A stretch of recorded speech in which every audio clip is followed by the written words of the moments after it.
quick review. You saw that video the other day where the guy turned a bowl, okay?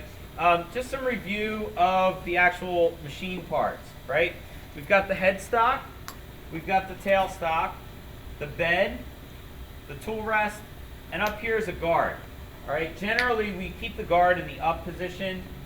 If we're doing something a little more risky, let's say, for example, I've got a level 2 kid who's in the middle of trying to do a drum, okay? So this is glued up in several sections where there is potential for these parts to break apart. So in this case, when he's working on turning that, we've simply pulled the pin here and lower the guard down, and that'll protect, you know, if pieces were to come apart. All right, but generally we'll keep the guard up because it does kind of get in the way when you're trying to hold the tools in place.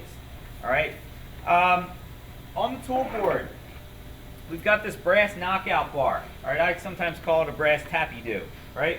Very technical term.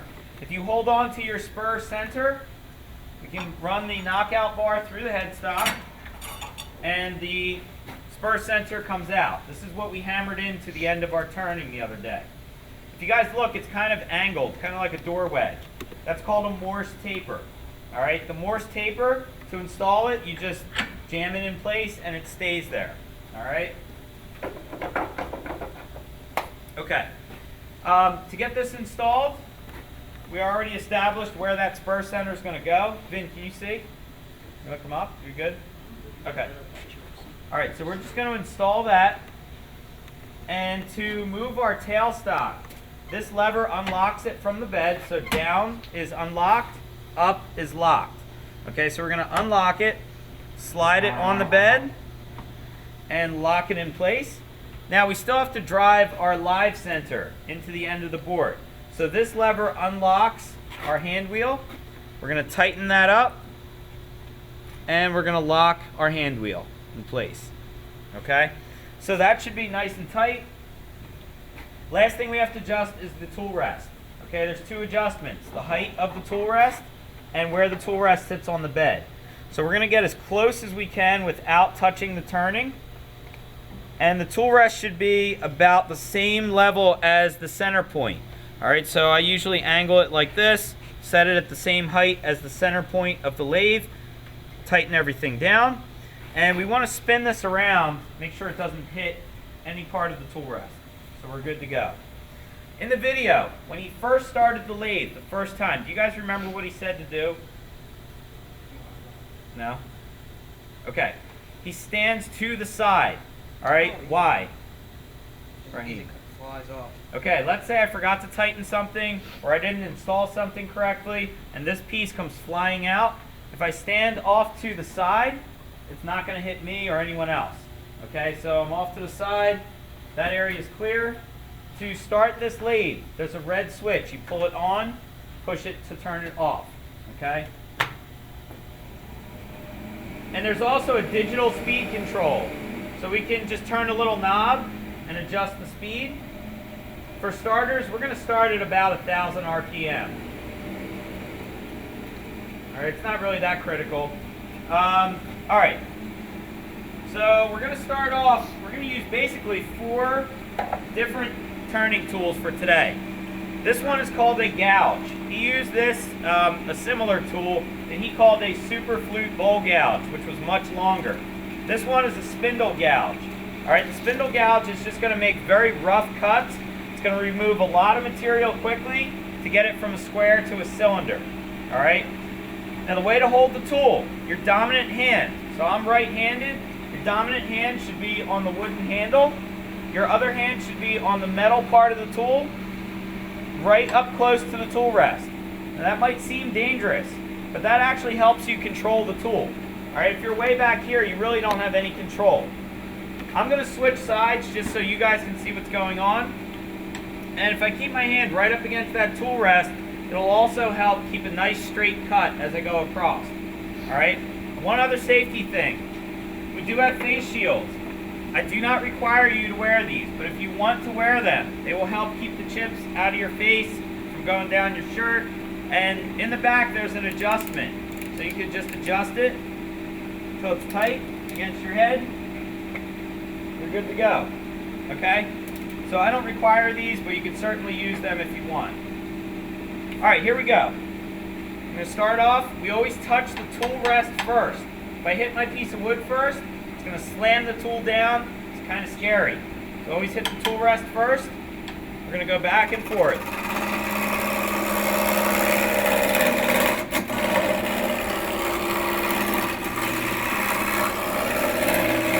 Go a little faster.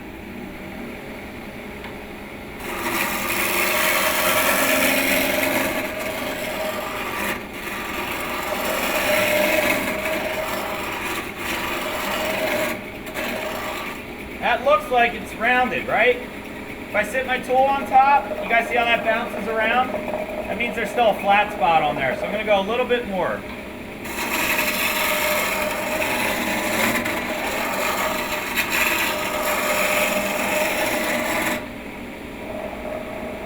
Okay. All right, so it looks like we've gotten all the flat spots removed, but you guys can see it's really rough, right? Since we've taken material away, the gap between the tool rest and the wood has gotten larger. That's dangerous. Okay, what can happen is as you're turning, you can lose control. The tool can go up like this, and where is your finger going to go? Get caught between the board and the tool rest. So every once in a while, you want to check your spacing and move the tool rest in as close as you can without it touching. And it should really be no more than 1/4 of an inch. Okay, so 1/4 is the magic number. Anything larger than 1/4, you got to move the tool rest in. I'm done with our spindle gouge, so I'm going to put that away. And I don't know if you guys noticed, these have yellow stripes on them. Each machine has a different color. So this one's yellow, that one's red, the last one is green. This way we know that every single lathe has the exact same set of tools. All right. So I'm going to switch over to a round nose.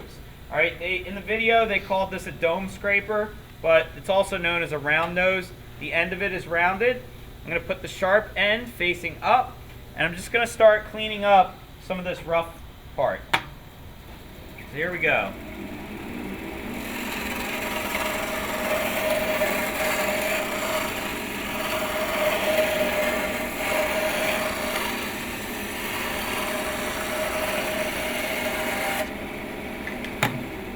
Okay.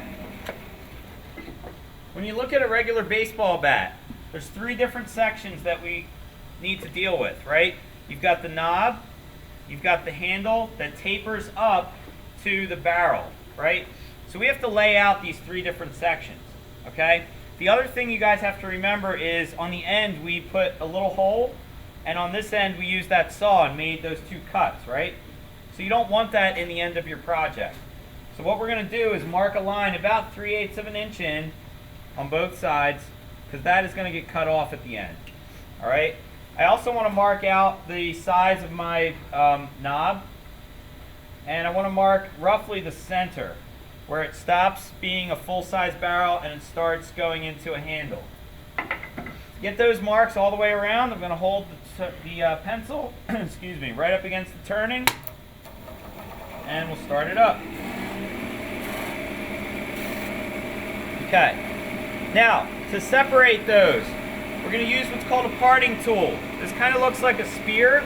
It does not go left and right. It goes straight in to sort of part the ways. So I'm going to do that on the far end, not all the way down, just a little bit.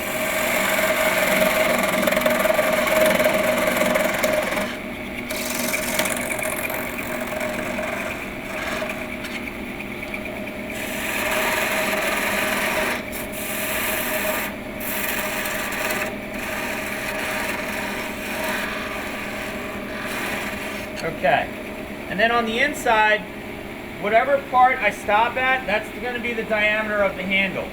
So I could always take off more, but I can never add on to it. So I'm going to go down. Right about there is good for now. Now at that center line, what did we say starts to happen? The diameter changes, right? So to do that, I'm going to switch back to my round nose tool. I'm going to press very lightly in the center, and press a little bit harder as I get down towards that knob. So here we go.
Okay, so it's kind of starting to take shape a little bit.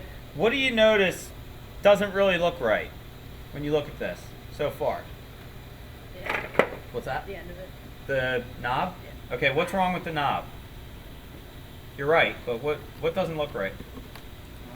It's not curved. Okay, it's not curved. Do you guys think proportionally, does this look about the right size for the size of the barrel?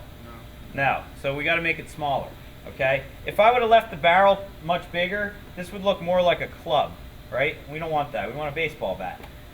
So what I'm going to do is switch over to this tool. This is called a skew. All right, if you've ever had a statistics class, they talk about skewed numbers, where the numbers are off to one side. That's kind of how this gets its name. All right, so the skew chisel is on an angle. It can cut either side.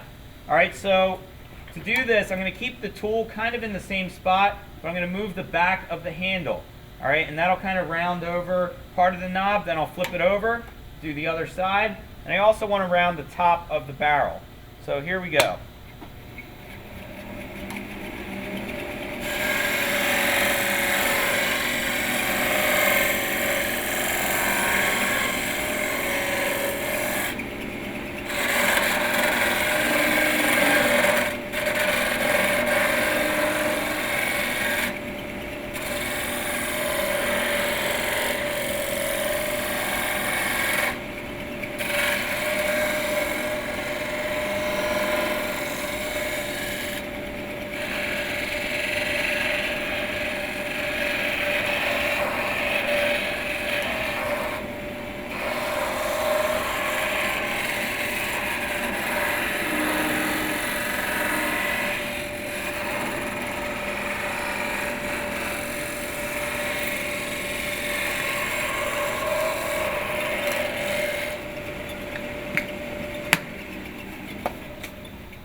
All right, what do you guys think about as far as the shape?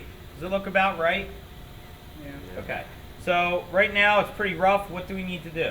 Sand Yeah. it. Absolutely. When you go to sand, you have to remove the tool rest, okay? If you tried to touch the turning while it was running with the tool rest in place, what can happen? Chip out. Maybe. Worse than chip out. Your hand can go in between. Absolutely. You can get your hand caught. So removing that tool rest, that takes away that safety concern. All right? So this is just like regular sanding. I've cut up a bunch of different grits of sandpaper. We're going to start off with 60 grit. 60 grit is going to take the most time because we got to get rid of all these deep like gouges and scratches and everything else. Once we get through 60 grit and we go to the other grits, it'll go pretty quickly. All right? For this step, I'm going to turn the dust collector on to kind of gather up all that sanding dust. So if we could have, Chris, if you want to turn that on, please. And if you want to pull out the glass gate, Brandon, thank you. Ready? Here we go. You guys can sand underneath or above. It doesn't really matter.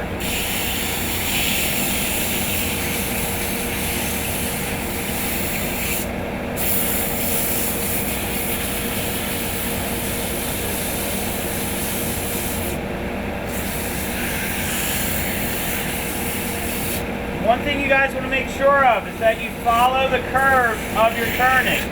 If you just hold it flat, it's going to start flattening out your spindle.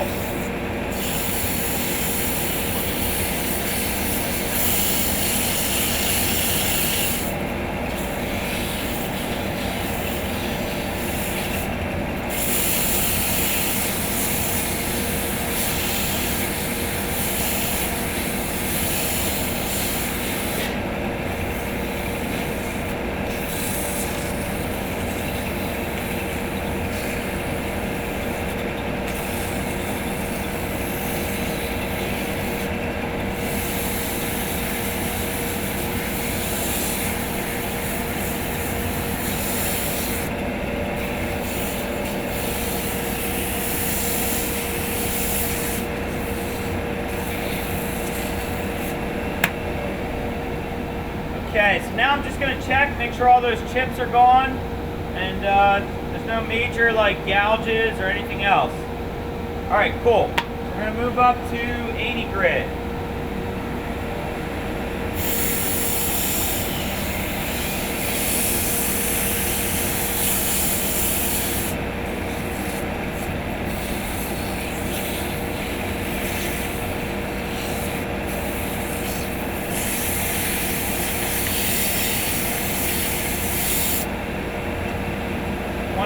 Grit.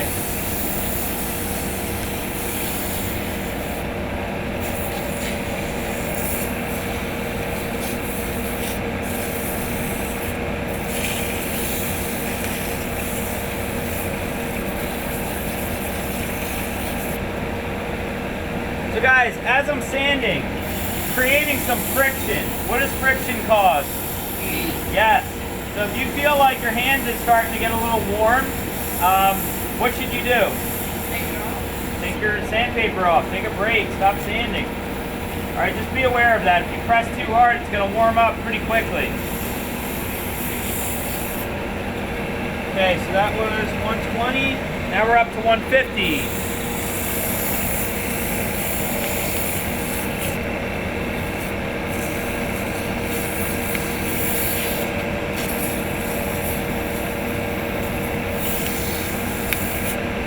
And 220.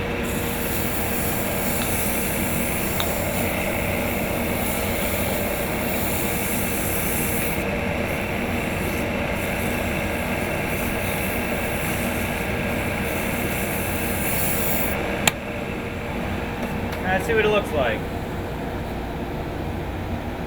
Excellent. All right, if you want to turn off the dust collector, please. A couple more steps we have to do before we take this off the lathe. All right, the first thing we want to do is a process called burnishing. All right, we're going to slow the lathe down to like 800 RPM. We're going to gather up some of these chips that have been created here. We're going to press them into the turning as it's moving. What that does is it creates a little bit more friction, and it actually burns the pores of the wood, hence the name burnishing. And it kind of gives it a shine a little bit. It kind of works with pine. It works really well with black walnut and some of the other hardwoods. So we're going to do it. I'm going to do a certain section and see if you guys can tell the difference. All right, but it's a cool little finishing touch you can do. And then after we're done with that, we have to part these ways down a little bit more to make it easier to finish it up. All right, so I'm going to gather up some of these chips. I'm going to slow it down.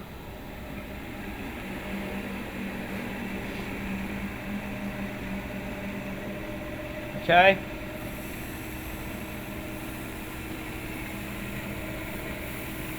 You guys see that shine starting to build up on there a little bit? Some of you yes, maybe no.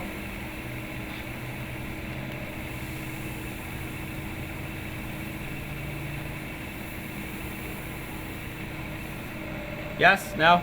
Okay. Alright, so we'll do the rest of it. And again, if we were using like black walnut, you can almost, it looks like there's almost a finish on there. Cool. Okay, so the last step is we need to use our parting tool. So we're going to put the tool rest back on. We're going to be very careful not to dent our freshly sanded project.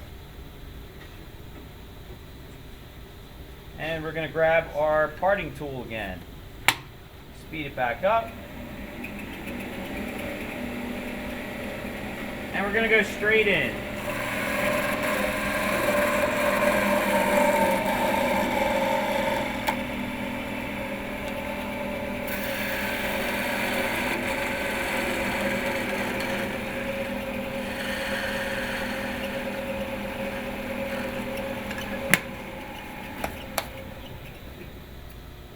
Okay. We can take this out. All right. So there it is. I'm going to pass this around. You guys can check it out. As we're doing that, we're going to do a quick review, and then we'll get you started on your safety test. There's that.